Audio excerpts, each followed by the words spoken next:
I definitely didn't think of it as a career. That was literally just like 5 seconds of bravery that changed my life.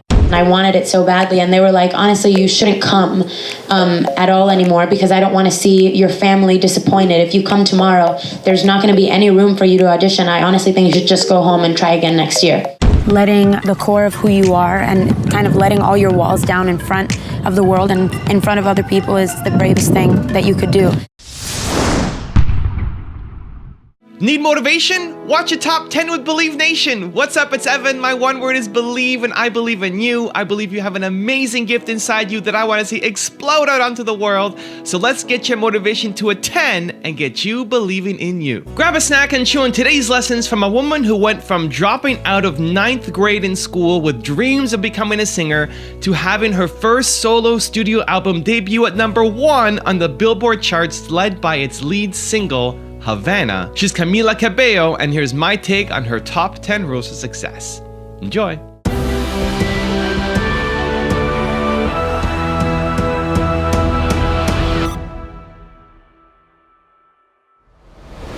All right, let's kick things off with rule number 1, take a shot.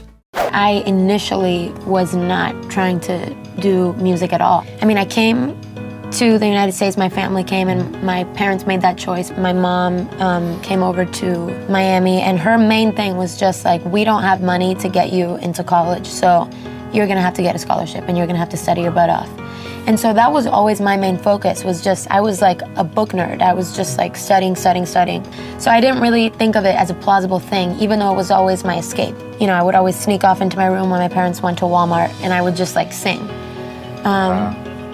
But yeah, I definitely didn't think of it as a career. That was literally just like 5 seconds of bravery that changed my life, where I decided to, you know, try out for a show. We asked Camila, what do you want for your quinceañera party? And she told me, I want you to go with me to an audition. What do you do when you're not singing? I would love to say something interesting, but all I do is sing karaoke and watch like One Direction videos. Rule number 2, my personal favorite, be persistent. I went to the producer round of the X Factor, and after that, they send you to perform for the actual judges. And so when they wrote me the letter, basically they said that I was a, what's that called? Alternate, right, an alternate, which means that you're not guaranteed a spot to audition in front of the judges.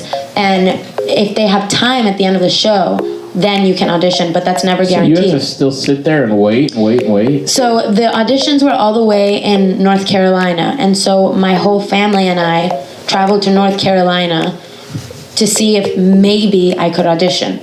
So the judges' auditions are 3 days. The first day I get there and I'm about to go on the stage and sing, and I have my microphone in my hand, and a producer comes and says, sorry, we don't have enough time. As you keep going throughout the days, your name keeps going down and down on the list because there's different alternates for every day. So anyway, so then I said, okay, like I'm just gonna try like to come the next day. So the next day I come, basically the same thing happens, and I'm crying like backstage, and the producer, like my grandma's there, and my grandma's crying because we were all like, this sucks, like I'm not gonna get a chance to audition, and I wanted it so badly. And they were like, honestly, you shouldn't come at all anymore because I don't want to see your family disappointed. If you come tomorrow, there's not gonna be any room for you to audition. I honestly think you should just go home and try again next year.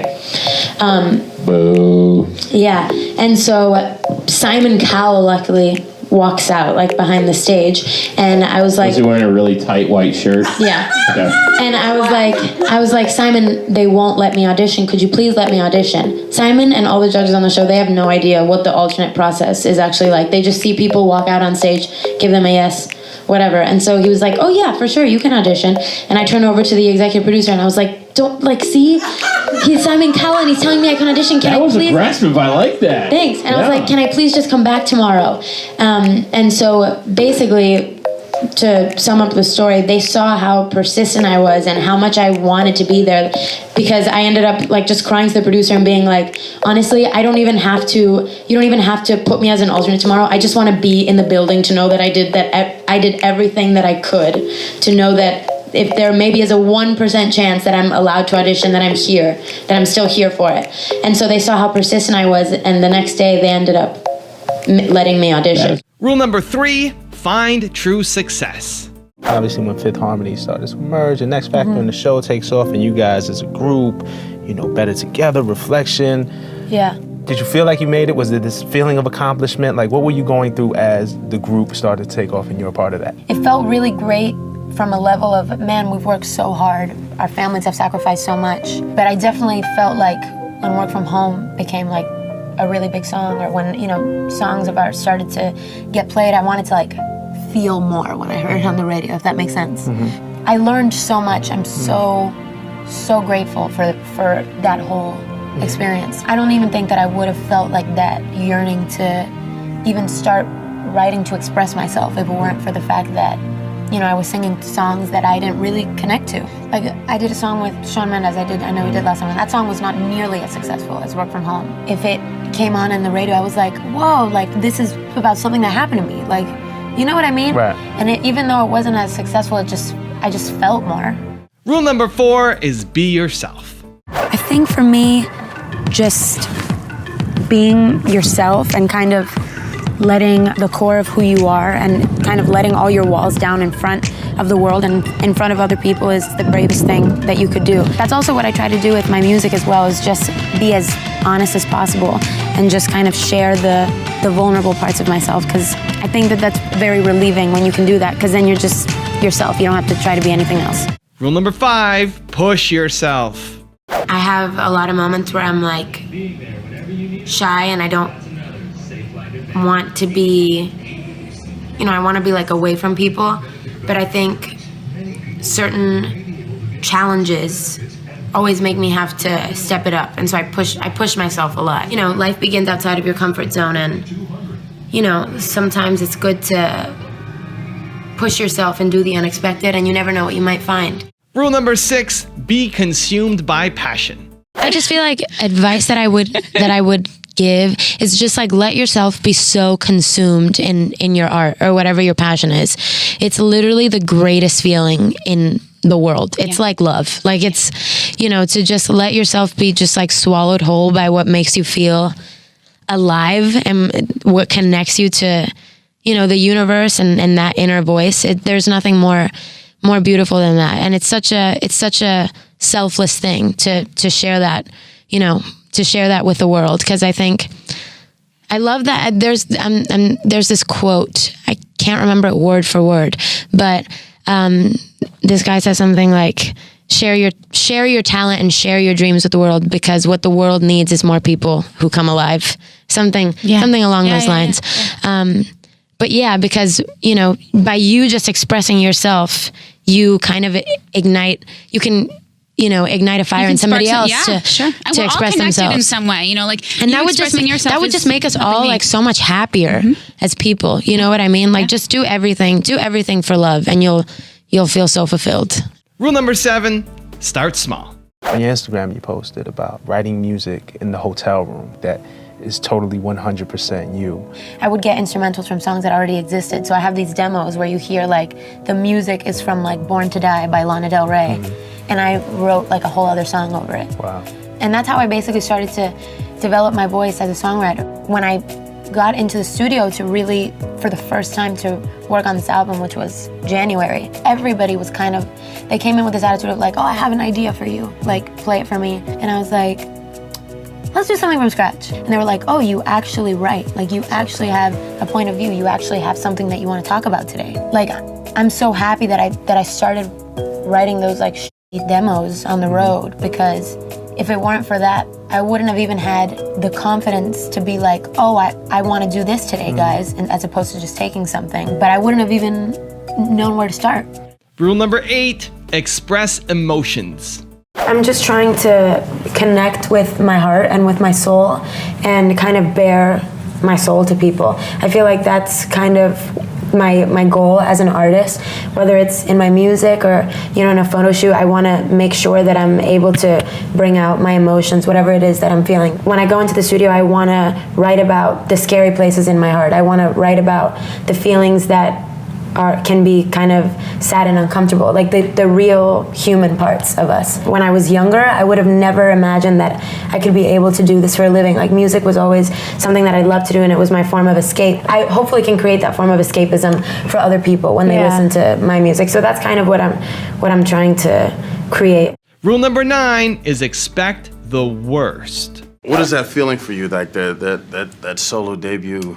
It's intense. Heart's racing, hands shaking. My mom has always told me when I made that decision, she was like, just, don't expect anything. Like, expect the worst, and, if you still want to do this, then go ahead and do it. And, I really did expect the worst. I was like, you know what, if nobody cares, if, my first album flops, if all my songs flop, I don't care, I'm still gonna do this, because I want to do this for me. And so I was perfectly ready for none of it to happen. And so it's the fact that, people connected to Havana, and that people are connecting to Never Be the Same, and people are just connecting to my music is super, it's like the best feeling ever. And rule number 10, the last one before the bonus clips, have fun. The next question is for Michelle. She wants to know if you can rap from the song Bad Things. Rap a few lines. She wants to hear you. We'll let Camila go ahead and take this one. Nothing's that bad. Hey. If it feels good. And you come back. What? Like I knew you would. Hey. We're both wild. Right? I love how you say wild. Wild. Wild. You say it really cool. I'm like, and we're both wild. Yeah. And the night's young. Totally. I never even thought about You're that. my drug. Put it to my face now. Drop it down to that bass drum. I got what you dreamed out. Nail scratching my back tat. Eyes closed when you scream out. Inappropriate. No, you're good. We're good. And we're holding hands Hey. along the sand. I only want to do some kind of bad things to you. Yeah, that's good. It's the remix. Now, I've got some special Camila bonus clips for you, but before that, my question of the day is, around her rule number 9, expect the worst. Do you expect the worst? Do you expect the best? What's better or worse? I want to know. Leave it down in the comments below. Thank you guys so much for watching. I believe in you. I hope you continue to believe in yourself and whatever your one word is. Much love. I'll see you soon, and enjoy the bonus clips. Having your mum travel with you and be here today, and this is the second time I've met your mum and the second time I've met you really face to face, so I know she's with you all the time. Yeah, she's with me all the time. That's obviously, when you were growing up, and a huge part of your upbringing was you can be as talented as you want, but at the end of the day, unless you make an impression on people that is positive, then you're setting yourself up to fail. Yeah, I mean, for sure. And I feel like it's not even thinking about that with that intention, because I feel like you can't just be nice because you don't want to fail or you want people to like you. I feel like she's just always taught me that more important than anything, than being talented, than being, all of these qualities that are great, being brave, being smart, being talented, being, independent. Hardworking. Yeah, all of that stuff. Nothing is as important as being kind. Like, I think being kind is the most important thing you can be. And she's always told me that's the most important thing in people, period, no matter who they are. Raise your standard. Apple, at the core, its core value is that we believe that people with passion can change the world for the better. Not one drop of my self-worth depends on your acceptance of me. I don't ever give up.